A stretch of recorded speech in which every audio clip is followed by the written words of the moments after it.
करना अपराध नहीं है, अपराध को एक्सपोज करना अपराध है। और यही कारण है कि हमें ही अपराधी बनाया जा रहा है। अगर इनको लग रहा है कि ये डर जाएंगे, तो डरना तो है नहीं, क्योंकि सरकारें आती जाती रहती हैं, जनता बनी रहती है, नेता आते जाते रहेंगे, पत्रकारिता बनी रहेगी, क्योंकि पत्रकारिता जिंदाबाद थी, है और रहेगी। अगर अपराध होता तो अपराधी संसद में ना होते, अपराधी जाके मंदिरों में वीआईपी दर्शन नहीं कर रहे होते। लेकिन अपराध ये है कि हम पत्रकारिता कर रहे हैं। हमने क्योंकि ये नहीं कहा कि हाँ हम लाहौर में घुस गए हैं, हमने कहा कि जनता को नुकसान हो रहा है। कि जब अपराध ना हो करके अपराध को एक्सपोज करना अपराध हो जाए, इसका मतलब है कि दिक्कत किसी अपराधी को ही हो रही है, कमान कहीं तो किसी गड़बड़ हाथ में है। सवाल उठ रहे हैं तो फिर किसके ऊपर वो सारी चीजें निकाली जा रही हैं? जनता के ऊपर निकाली जा रही है। किसी को कोई फिक्र नहीं है। वो अथॉरिटी जो इस्टेब्लिश करना है कि भाई कैसे कोई है जो ये नहीं कह रहा है कि ईरान के जबड़े से मोदी जी 22 जहाज छीन करके लेके आ गए। ये कौन लोग हैं जो नहीं कह रहे हैं कि हम लाहौर में घुस गए हैं? आपको क्या लगता है इससे पहले दिक्कत नहीं हो रही थी? लगातार स्ट्राइक्स आ रहे हैं। हमारा चैनल शैडो बैन कर दिया गया है, और एक ही प्लेटफॉर्म नहीं, लगभग सारे पे मास रिपोर्टिंग एक तरफ से की जा रही है। आईटी ट्रोल्स महिलाओं के पीछे, खास तौर से महिला पत्रकारों के पीछे खुले में छोड़ दिए गए हैं। रेप थ्रेट्स दिए जाते हैं महिला पत्रकारों को। मेरे घर वालों तक के ये लोग नंबर, फोटोज की तुम्हारा बाप ये है, तुम्हारा भाई ये लोग लेकर के आ जाते हैं। ये कौन लोग हैं? निसार तेरी गलियों पे मैं ए वतन, जहां चली है रस्म कोई सर उठा के ना चले। एक पत्रकार हूं इसलिए आज यहाँ पे हूं, और जितने भी पत्रकार हैं वो आज यहाँ पे हैं, क्योंकि सबको नजर आ रहा है कि चल क्या रहा है। अचानक से रात में 2 बजे मैसेज आता है कि आपका अकाउंट भारत में बैन कर दिया गया है। ऐसा हम क्या कर रहे थे कि हमारा अकाउंट रातों रात बैन कर दिया जाता है? हमारे साथ साथ नेशनल दस्तक, राजीव निगम जी, ऐसे कई पेज, 4 PM का यूट्यूब पेज डाउन करा दिया जाता है, भारत में बैन किया जाता है। हम क्या कर रहे थे? हम कह रहे थे कि देश में अपराध हो रहा है, देश में परेशानियां हैं, लेकिन आज के समय में अभी दिक्कत यह है कि अपराध करना अपराध नहीं है, अपराध को एक्सपोज करना अपराध है। और यही कारण है कि हमें ही अपराधी बनाया जा रहा है। अगर अपराध होता तो अपराधी संसद में ना होते, अपराधी जाके मंदिरों में वीआईपी दर्शन नहीं कर रहे होते। लेकिन अपराध ये है कि हम पत्रकारिता कर रहे हैं। हमने क्योंकि ये नहीं कहा कि हाँ हम लाहौर में घुस गए हैं, हमने कहा कि जनता को नुकसान हो रहा है, जनता के बारे में सोचिए, जनता परेशान हो रही है। क्योंकि हमने ये नहीं कहा कि हम जो है सबसे ज्यादा मजबूत है, हमने बताया कि हमें दिक्कतें हो रही हैं। हमने ये नहीं कहा कि भाई गैस की कोई दिक्कत नहीं, अफवाह है, हम ग्राउंड किए जाते हैं। चुनाव बीतते ही फिर क्या होता है? कुछ नहीं होता है। आज एक बार फिर से पलायन की स्थिति हो गई है। अगर अफवाह है परेशानियां लोगों की, तो फिर पलायन की स्थिति क्यों बनी है? कोई भी अपने घर से 10 कदम जा करके किसी भी एजेंसी पे चला जाए, किसी भी बस स्टेशन पे चला जाए, रेलवे स्टेशन पे चला जाए, उसे हकीकत नजर आ जाएगी। लेकिन ये लोग चाहते हैं कि ये हकीकत सामने ना आए। और मैं एक बार फिर से यही कहूंगी कि जब अपराध ना हो करके अपराध को एक्सपोज करना अपराध हो जाए, इसका मतलब है कि दिक्कत किसी अपराधी को ही हो रही है, कमान कहीं तो किसी गड़बड़ हाथ में है। वरना आप ये सोचिए कि बच्चों के सामने खेल दिखाने वाले बच्चों के अकाउंट से इतना कैसे डर जा रहे हैं कि 6-7 साल की बच्ची का अकाउंट बैन किया गया है भारत में। 6 साल की बच्ची का अकाउंट। ये कौन लोग हैं? ये इतना क्यों डर रहे हैं? क्योंकि एक साइकोलॉजी में, नीरज सर हम लोग एक चीज पढ़ाई जाती थी कि कैसे अथॉरिटी स्टैब्लिश होती है, कि बॉस अगर एक आदमी को डांटा तो वो अपनी घर पे आके बीवी को डांटेगा, और वो आकर के बच्चे पे। तो यहाँ पे इंटरनेशनल प्रेशर्स भी दुनिया भर के हमारे ऊपर पड़ रहे हैं, सवाल उठ रहे हैं, तो फिर किसके ऊपर वो सारी चीजें निकाली जा रही हैं? जनता के ऊपर निकाली जा रही है। किसी को कोई फिक्र नहीं है। वो अथॉरिटी जो स्टैब्लिश करना है कि भाई कैसे कोई है जो ये नहीं कह रहा है कि ईरान के जबड़े से मोदी जी 22 जहाज छीन करके लेके आ गए। ये कौन लोग हैं जो नहीं कह रहे हैं कि हम लाहौर में घुस गए हैं? ये लोग कौन है जो ये नहीं मान रहे कि हाँ भाई नासा ने बोला है कि बेस्ट है ये लोग? ऐसे लोगों को टारगेट किया जा रहा है, बार बार लगातार किया जा रहा है। फेसबुक पेज जो है हमारा भारत में बैन हुआ। आपको क्या लगता है इससे पहले दिक्कत नहीं हो रही थी? लगातार स्ट्राइक्स आ रहे हैं। हमारा चैनल शैडो बैन कर दिया गया है और एक ही प्लेटफॉर्म नहीं, लगभग सारे पे मास रिपोर्टिंग एक तरफ से की जा रही है। आईटी ट्रोल्स महिलाओं के पीछे, खासतौर से महिला पत्रकारों के पीछे खुले में छोड़ दिए गए हैं। रेप थ्रेट्स दिए जाते हैं महिला पत्रकारों को। मेरे घर वालों तक के ये लोग नंबर, फोटोज कि तुम्हारा बाप ये है, तुम्हारा भाई ये लोग लेकर के आ जाते हैं। ये कौन लोग हैं? ये लोग आईटी एक्ट के तहत नहीं आते।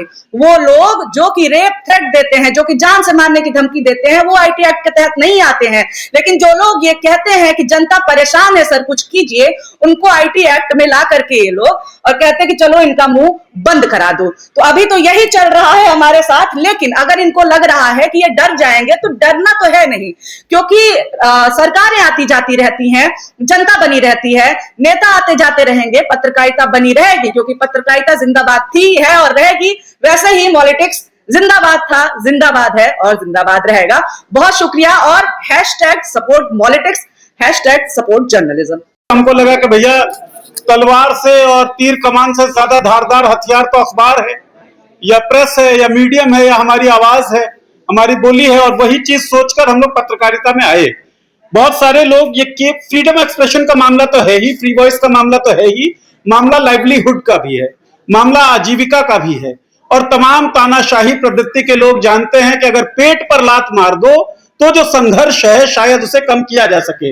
लेकिन जो अकबर इलाहाबादी साहब के शेर से प्रेरित लोग होंगे वो कहां पेट पर लात मारने से डरने वाले हैं। बहरहाल न्यूज डिगी जो कई सारे प्लेटफॉर्म्स पॉलिटिक्स समेत, शंभू सर यहां बैठे हुए हैं, नेशनल दस फैक्ट, संजय शर्मा जी का 4 PM रहा हो या राजीव निगम जी का फेसबुक पेज रहा हो, इससे पहले भी बीबीसी से लेकर द वायर तक, न्यूज क्लिक से लेकर बाकी अन्य बड़े संस्थान तमाम जितने भी हैं, जो लोग अभी सवाल पूछ रहे हैं, पत्रकारिता कर रहे हैं, उन्होंने इस तरह के हमले को झेला है।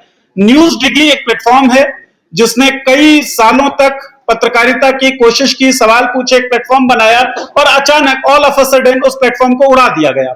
गजेंद्र जी हमारे साथ हैं इस मीटिंग हॉल में। गजेंद्र जी आप आए और संक्षिप्त में जो आपके साथ गुजरी है, जो प्लेटफॉर्म के साथ हुआ, क्यों हुआ, आपको क्या लगता है, वो जरूर बताएं। क्योंकि ये बात, जैसा कि नीरज भाई ने शुरू में ही कहा कि ये बात किसी अकेले एक की नहीं है। और मेरा नाम गजेंद्र सिंह है, मैं मथुरा से आता हूं।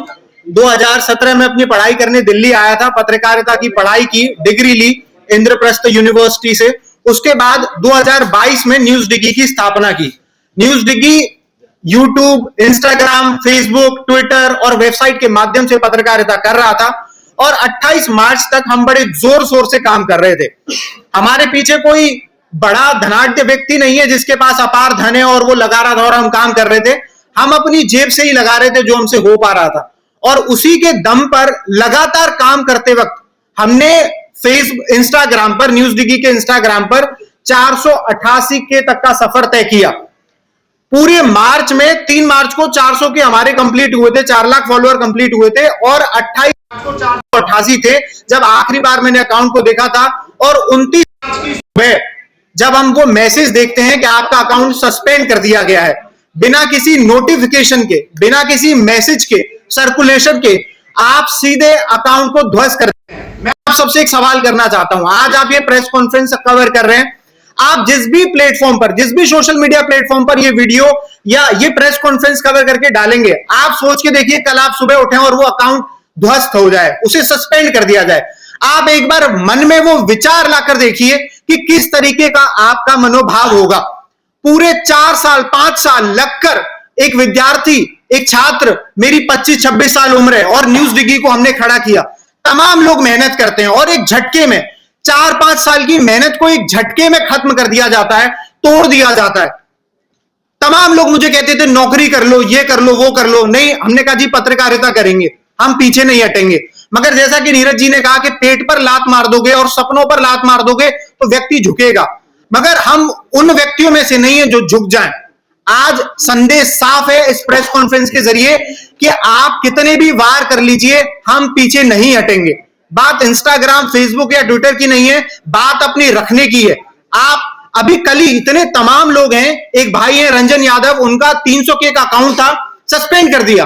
3 दिन बाद उन्होंने दोबारा मेहनत करी, एक और अकाउंट बनाया, उस पर 15,000 फॉलोअर पहुंचे, फिर उसे कल रात 1 अप्रैल की रात को सस्पेंड कर दिया। आप क्या करना चाहते हैं? एक कंटेंट क्रिएटर मेहनत कर रहा है, वो कंटेंट बना रहा है और आप सीधे अटैक कर रहे हैं। मतलब आप सोचिए आप कितने डरे हुए हैं। आप किस किस से डर रहे हैं? एक बच्ची से डर रहे हैं, एक क्रिएटर से डर रहे हैं। 3 दिन के अकाउंट को आप सस्पेंड कर दे रहे हैं बिना किसी रीजन के। आपके पास कोई एक ठोस सबूत नहीं है। आप ये चेतावनी नहीं दे रहे हैं कि आप इस वीडियो को हटा लो, आप इस पोस्ट को हटा लो, हमें इससे दिक्कत है। आप सीधे अकाउंट ही सस्पेंड कर दे रहे हैं। तो ये समय है भाइयों, ये सोचने का और ये जानने का कि आखिर कब तक हम ये सहने वाले हैं और क्यों सहने वाले हैं और ये हो क्यों रहा है हमारे साथ। मैं मॉलिटिक्स का बहुत ज्यादा धन्यवाद करना चाहता हूं कि उन्होंने इस प्रेस कॉन्फ्रेंस को आयोजित किया। और आज अगर हम सब ने आप कर रहे हैं, मैं उन सब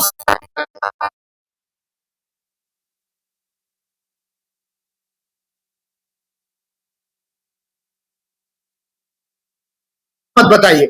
यही मनोभाव मॉलिटिक्स, नेशनल दस्तक और राजीव निगम सर, न्यूज डिग्गी और उन तमाम क्रिएटर्स का है, अकाउंट सस्पेंड कर दिए गए हैं।